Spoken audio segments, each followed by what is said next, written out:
बिस्मिल्लाहिर्रहमानिर्रहीम। अस्सलाम वालेकुम स्टूडेंट्स, आपको पता है कि नाइन्थ क्लास की केमिस्ट्री उसमें दूसरा चैप्टर जो है वो लॉन्ग क्वेश्चंस के हवाले से बहुत इंपॉर्टेंट है। तो आज की वीडियो में हम डिस्कस करेंगे कि दूसरे चैप्टर में कौन कौन से पॉसिबल लॉन्ग क्वेश्चन बन सकते हैं।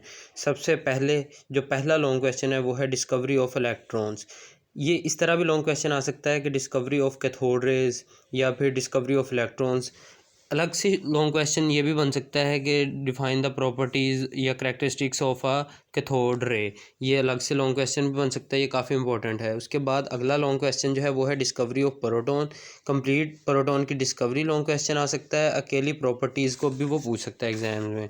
उसके बाद डिस्कवरी ऑफ न्यूट्रॉन, ये भी एक लॉन्ग क्वेश्चन है।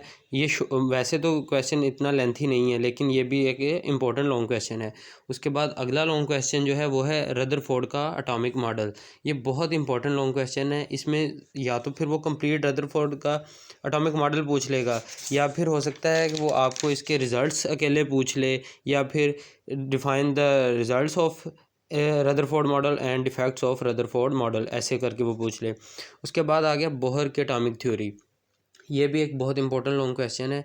ये अलग से लॉन्ग क्वेश्चन भी पूछा जा सकता है और इसमें अकेले उसके पास्टुलेट्स, जो कि उसके 5-6 पास्टुलेट्स हैं बोहर के एटॉमिक मॉडल के, वो बहुत इंपॉर्टेंट हैं लॉन्ग क्वेश्चन के हिसाब से।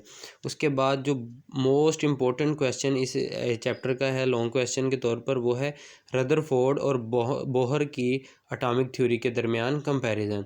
हमने बताना है इस लॉन्ग क्वेश्चन में कि इन दोनों थ्योरीज़ के दरमियान डिफरेंस क्या है। उसके बाद लास्ट जो लॉन्ग क्वेश्चन है वो आइसोटॉप्स का आ जाता है। आइसोटॉप्स का लॉन्ग क्वेश्चन किस तरह बनता है वो मैं आपको बता देता हूँ। सबसे पहले आप लोगों ने आइसोटॉप की डेफिनेशन लिखनी है।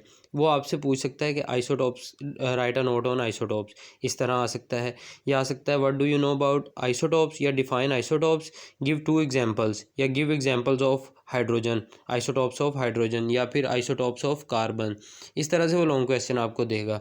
या फिर इसके अलावा जो आइसोटॉप्स में से लॉन्ग क्वेश्चन बन सकता है वो कह देगा define isotopes, also describe its 4 uses या 3 यूजेस, या फिर its uses in medicine, its use in power generation. इस तरह से ये लॉन्ग क्वेश्चन बन सकता है। इसमें अलग से एक शॉर्ट क्वेश्चन भी है, वो भी मैं आपको बताता चलूँ, काफ़ी इंपॉर्टेंट होता है, कार्बन डेटिंग, जो कि स्टूडेंट्स अक्सर इग्नोर कर देते हैं। ये जो शॉर्ट क्वेश्चन है ये बहुत इंपॉर्टेंट है, what do you know about carbon dating.